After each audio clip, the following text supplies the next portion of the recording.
Hello everyone and welcome to the Introduction for Financial Accounting Part 1. In this video, I'm going through very basic information and principles of financial accounting.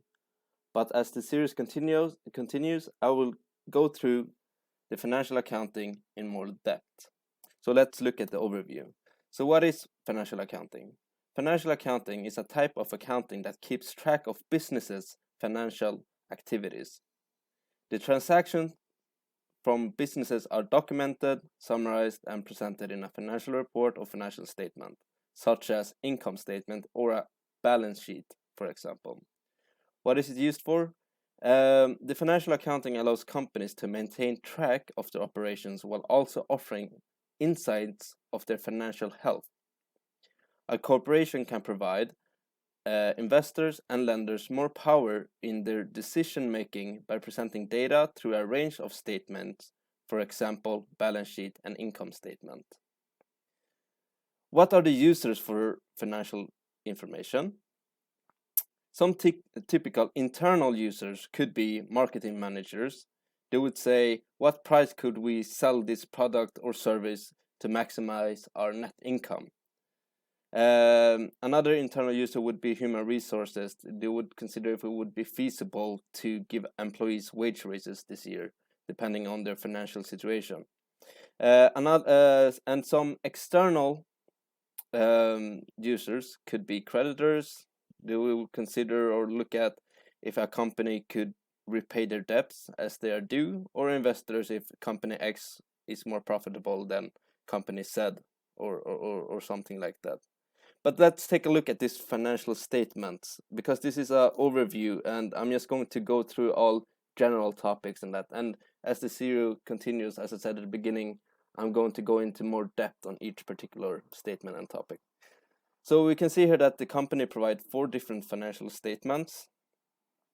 And they've been summarized, and the different statements are income statement, return earnings statement, balance sheet statement of cash flows. But let's look at the first one, income statement,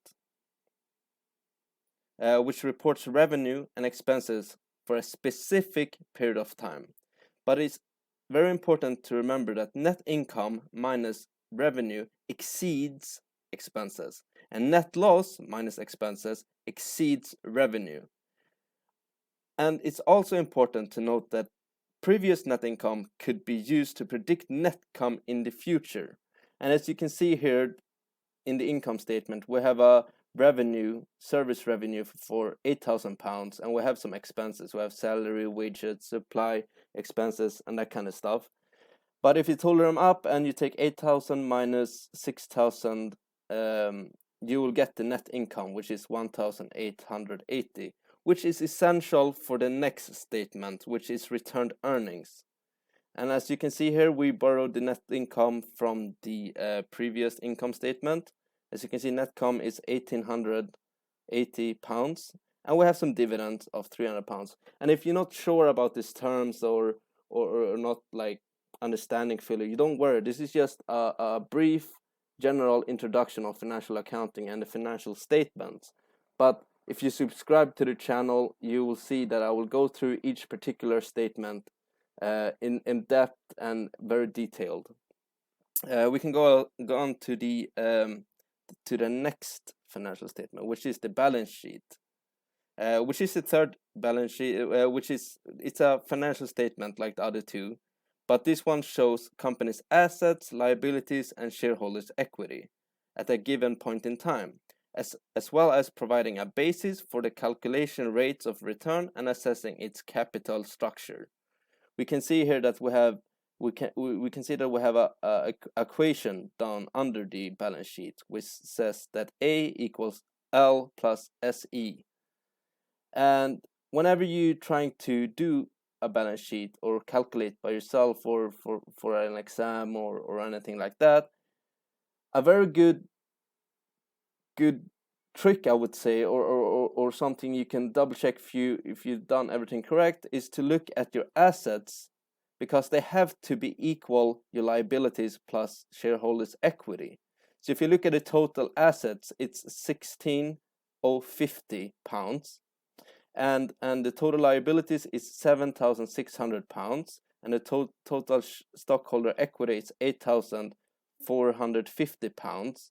And if you look at the equation, you can see that the total assets and the total liability and stockholder equity is the same, which means that this calculation is correct. But more on that in future videos. And the last financial statement, and the fourth one, is a cash flow statement of cash flow, which is a financial statement as well that shows how much money and cash equivalents enter and leave the business.